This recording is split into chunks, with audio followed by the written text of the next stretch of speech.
Cool. Introduce Taylor, who's going to be talking about audio in games, and I turn it up. Thank you. So hi everyone, my name is Taylor. I'm a composer and sound designer. Just a brief thing about me, I'm a percussionist, so I've been playing percussion all my life. And then I just got my master's degree in scoring for film, television, and video games from the Berklee College of Music campus in Valencia, Spain. So now I'm here and I do audio composition and sound design for video games. So what I wanted to know is, are there any composer or audio people here? Raise your hand. Okay, a lot. All right. And then game developers? How many? All right. And then you want to do music, but you haven't done it before.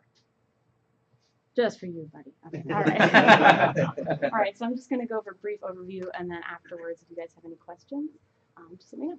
So let's see if this works. Okay. So why should you get custom audio for your game? Who cares? Let's get music off the internet that already exists. So it makes your game unique if you hire someone to get custom audio for you. It enhances the gaming experience, I think, and think about all the soundtracks to the games that you love and how important they were and how much they elevated the game. So having custom audio, both sound effects and music, can really elevate your game and set it apart. You know, it's like icing on the cake. So I think it's really important, and I think most of you would probably agree with that. But okay, so you want to make game audio, or you want to hire someone. What do you need? Well, first you need a history of understanding of music history and composition. Learning by ear is fine as well, but basically an understanding of music and how composition works. Because game composition is very different than film composition in that it needs to be interactive. So knowing how to create pieces that are going to loop and not be annoying is very important. How to create pieces that are going to transition well when your character moves into a different area, and something that's going to layer if you need another layer of intensity. So understanding what you can do musically to achieve that is really helpful. Also, you need a digital audio workstation, which the composer people probably know, but the game developer people maybe don't know. So I was going to go through so you understand when you tell your composer, write this music for me, you know what are they doing, like all the thing that goes through it. And then sample libraries, which are virtual instruments, and then gear like monitors and computer and stuff. So here's a quick example. That's my setup on the left side. It's very simple. I just have a computer and keyboard and monitors and an audio interface. This is Sarah's setup. She just composed the music for Call of Duty Infinite Warfare. So you'll see her setup is not so crazy. It's got, you know, keyboard and monitors and everything, and then she's got a piano over here. It's very simple.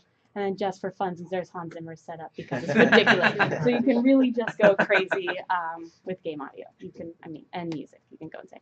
All right, so really quick. So these are the audio workstations I was talking about. These are basically the programs that your composer or sound designer is going to use. This is Logic. It's really user-friendly. If you're just getting started, sir, I would use this because it's really easy to see, and if you've used GarageBand, it's very similar to that because they're both made by Apple. The MIDI editing is really great. It comes with software instruments, so you don't have to buy a bunch of libraries.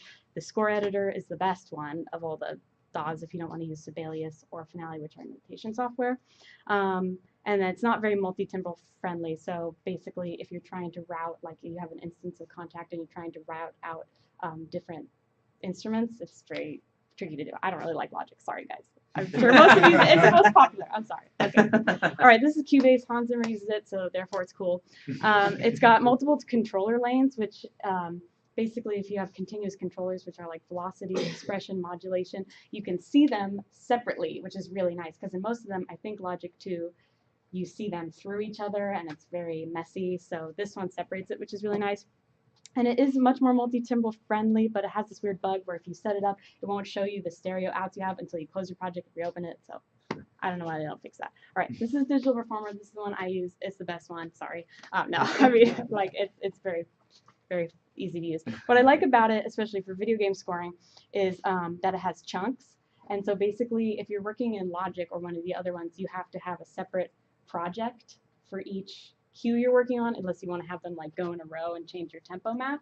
So this is nice because you can switch, you can have your project loaded, load all your instruments, and then switch between your different, I don't know what would be the best way to say it, your different projects basically, and then all your instruments are loaded so that you can have your template and then just copy the chunks and then you're ready to go for the next piece, which is really nice.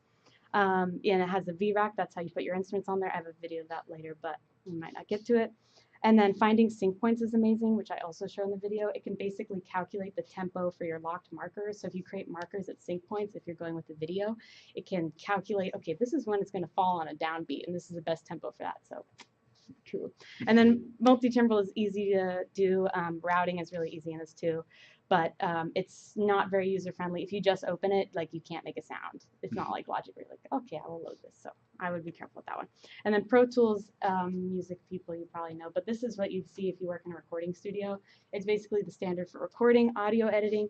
So if you game developers are editing your own audio, this would probably be the best one because it's very easy to edit audio in this, and mixing. Good for sound design too. MIDI editor I think is pretty ugly, so I don't know if I would use it to create the music, but it's pretty great. Other good software to know is the Contact, which probably some of you use. Okay, there we go. Okay, there's a couple. This is what you use to host the sample libraries, so that's really easy. This is Massive, which is really great synth. If you know Disaster Piece, he uses this like all over everything. So it's really, you can get a lot of weird sounds with it. And then down here in the picture is VN Ensemble Pro. Sorry, that was Massive. That's what Disaster Piece uses. And then that's VN Ensemble Pro, which is great if you're doing orchestral music because you can host your Contact instance in VN Ensemble Pro, and then it'll take less pressure off your DAW. So then you're good to go. Okay. All right. So I had some examples. Am I okay on time? How are we doing? Keep going. All right. Just tell me when to shut up. Okay, so what I basically want to explain is that when you're hiring your composer, they're going to mostly be doing it with sample libraries, which are these fake kind of sampled instruments because you probably don't have a budget to record a live orchestra. So I was going to play you the differences so that you understand, like when you're asking someone, like I would like a piece and it's all strings and I would like a violin solo. And then you're like, oh my God, doing MIDI violin is so hard because it sounds terrible. So let's see if this link will work, or did I break it? It should work. Mm-hmm. Just or I don't know if you'll be able to hear it either. We can skip this if it doesn't work. Up. Okay, these are real instruments, which speak laptops now. But let's try.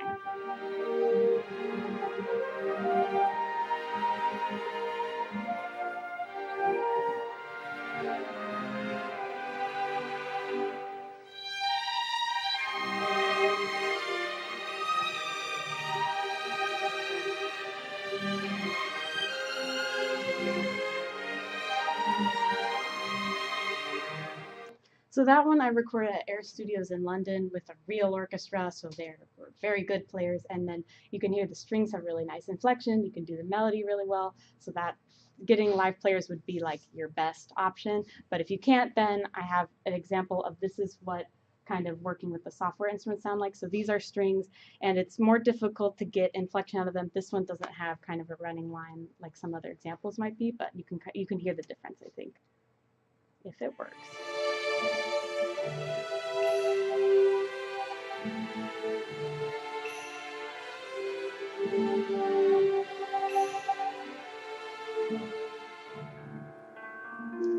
So that one again was made with sample instruments. So when you're asking your composer or your sound designer, think about what you're asking them. I would like you to do full orchestra. Okay, remember it's going to take a lot of time manipulating the MIDI, working with CCs to get that shape, to get like it sounding really realistic. You got to taper, some of you are nodding, you got to taper off the end of your string notes so they sound realistic. If you're doing woodwinds, you have to have breath breaks, so you got to fake all this stuff. So just be careful. It's going to take a different amount of time if you say, hey, I want you to do this music for my game, all solo piano. They'll be like, yes. But then if you go, okay, I want full orchestra, choir, John Williams, do it. And they'll be like, okay, it's going to take a little longer, And then, yeah, here's an example. I'll show this one. This is another one I did. But this shows, like, also you're thinking about the different levels of thickness. So a piano solo is going to take a different amount of time and a different skill set than doing, like, a full orchestral instrument. So these are all fake, too.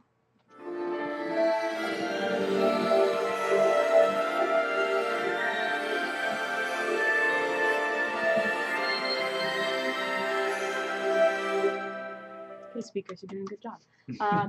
So again, think about that, what thickness you want. I'm going to skip this one. And then these are soloists. So having if you want music that's gonna have a soloist, be careful, because unless they can record one person do it. If you can get a budget where like most of it, another good trick is that if you use MIDI and then you have a couple live players and then you can like kind of fake it because they blend in with the MIDI. So be careful of that if you want soloists and things. So this one is fake. This is the this is cello. So the cello is the soloist, but it's fake. It's pretty good library though.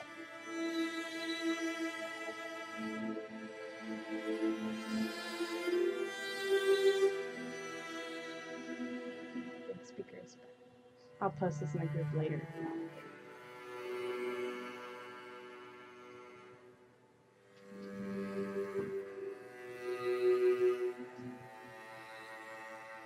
So the fake instruments can get pretty realistic sounding. Like actually, we were Skyping with what's his name, Jack Wall, who does Mass Effect, if you guys know that soundtrack, and he was telling us they use a lot of sample instruments. Like they record some of the brass live, but it's really a hybrid. So even in AAA titles, you're using these sample instruments, so like it's fine. But just that's something to think about if you don't know what's happening when the composer's doing stuff. So this is a real cellist I have, which sounds great.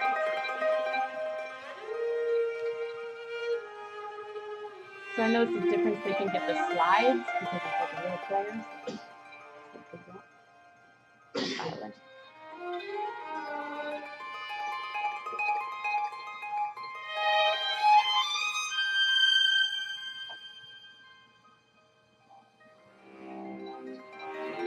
So they can be much more expressive. So these are just a lot of the things that I've been working on.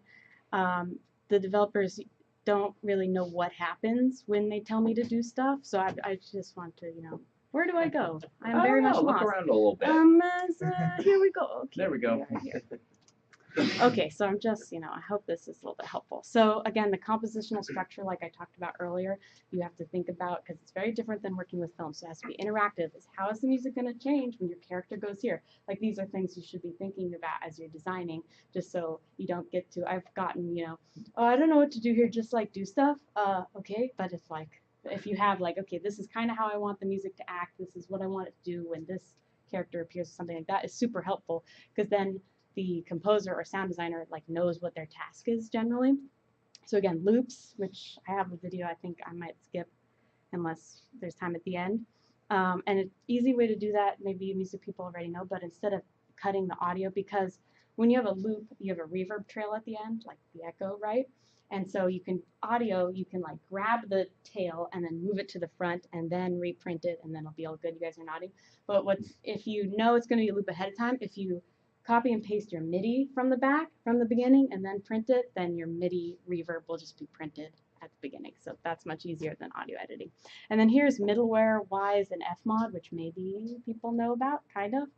So that's a really easy implementation software that your composer or sound designer may or may not know, so I would not assume so, but you can ask if then they can do it themselves. That would also be helpful for you guys. That's the video, which I think I will skip for now. Okay, so I don't want to make the audio. Let me hire somebody. What do I do? Okay, so they're all over Facebook. They're all over everywhere. They're all over Twitter. They're all over message boards. There's a million of them, and they all want to score your games. So they're everywhere. You'll find someone, no problem. Don't worry about not having music. Okay. So there's so many composers. How do I pick one from the sea of them? You can ask for their portfolio. A lot of composers just have a SoundCloud link, and that's really easy. So if you're a composer and you don't have your portfolio online, I would do that because nobody downloads MP3s anymore. Sorry. You could ask about your musical background. What kind of styles can you write in? Or have you done any games before or something? That's how you could sort between them. If you guys get along, that's the main thing, because games take a long time. So do you guys work well together? Do you like them?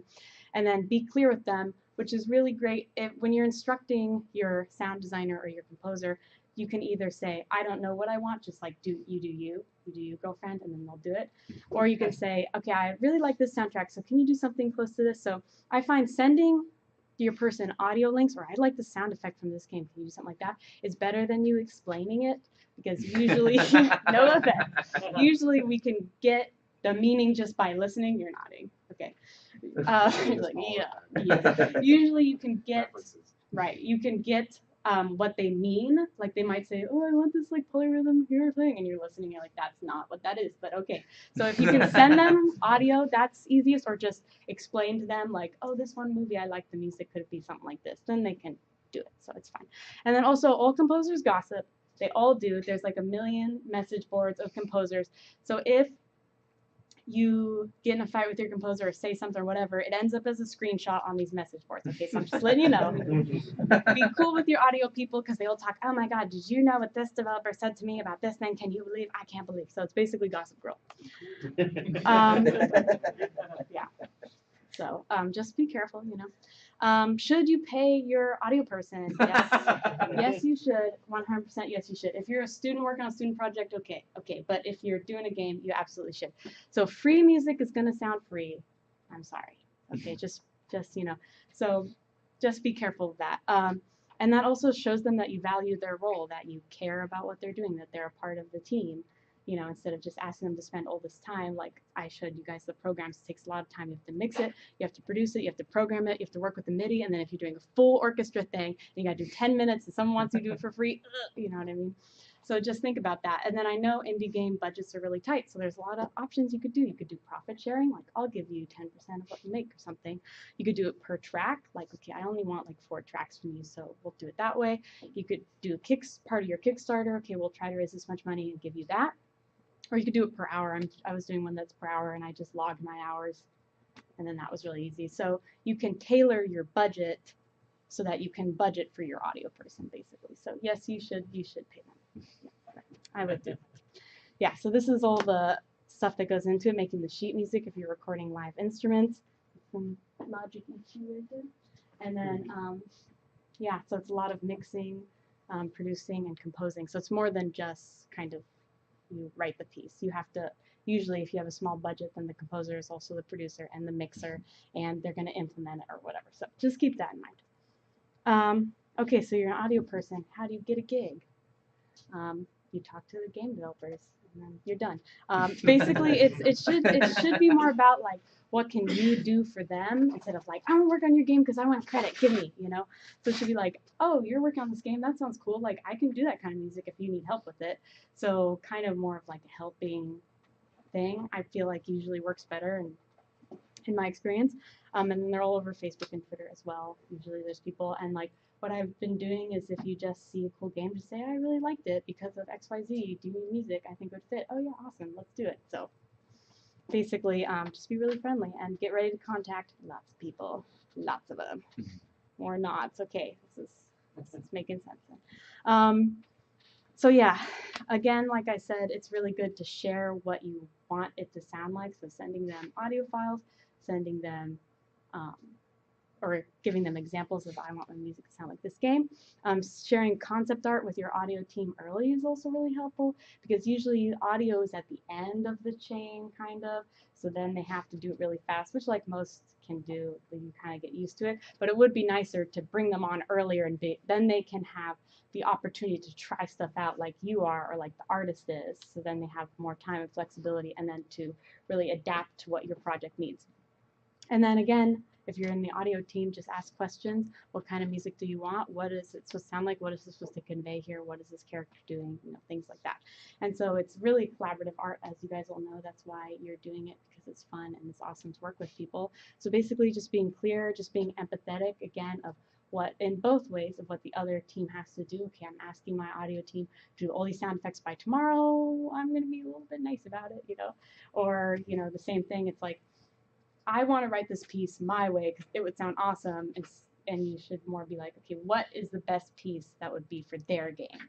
Like, so it's I know it's hard, composer people and sound design people, when you create something, it's like your baby, like this is my thing and it's amazing, but you really have to tailor it to their thing, their project. So maybe you have an idea of music that would sound better, but they want this particular style. So, you know, see what's going to work with them to see what would fit the project most. It's mostly about keeping an open dialogue and listening to each other's ideas. So you listen what the audio person suggests or thinks that should be in the game, and then listen to what the game developer wants, and then that's, you know, usually the easiest. So have fun and teamwork, and sharing is caring. And then, yeah, I think that's the end of my presentation. So if anyone has any questions.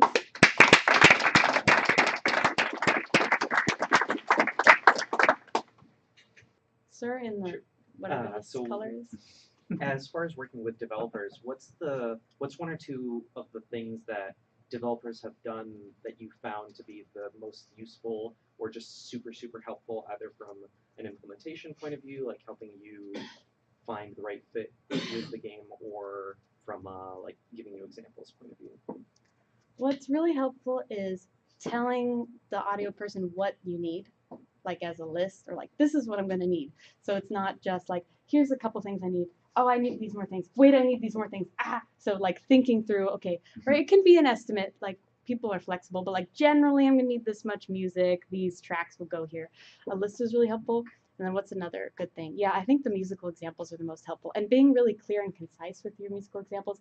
I had a developer send me like 20 soundtracks, and the YouTube link was for the entire soundtrack. So it was like his iTunes, library, and all the music is not related at all. So I'm like, what is, how is this supposed to help my direction? Because they were all insane. So I ended up like picking little pieces of different things and talking with them. But being clear and concise and organized, I think, is the best. And then your audio person knows what they're going to need to do and can manage their time instead of being shoved at the end to add a bunch more sound effects or something. Do you have a question, sir? Oh yeah, I was going to ask, what kind of games have you written music for, and like what are the genres and stories and stuff like that? Well, I really like the games that have some kind of like magical stuff in it. So I'm doing a game now that's about like a boy gets hit by a car, and then the dog is really sad because that was his friend. So then you go into the dog's dream, and you're in like a dream thing. So I used I soaked vinyl, which is awesome, you guys, and that like has this old like analog tape sound. So I used that to kind of like bend the pitch of the strings, and since you're like, oh, we're in a dream, so like having something that's got like, I like games that have like a weird, like quirky weirdness to them. And so I think a lot of composers and sound designers have their own style of game that they would like. So they will probably seek you out because they like your thing. I don't know. Everyone has their own thing. I like horror too a lot. Then you make weird, crazy sounds. I did one, then I had a tam tam, which is like a big gong, and then a hot rod, which is like basically a drumstick that's got a bunch of little sticks in it, and rolled it around the edge, and then it makes this like weird spider crinkly sound. That's fun. Okay, I guess that's the end. So, all right. Cool. Thank you very much. Thank you.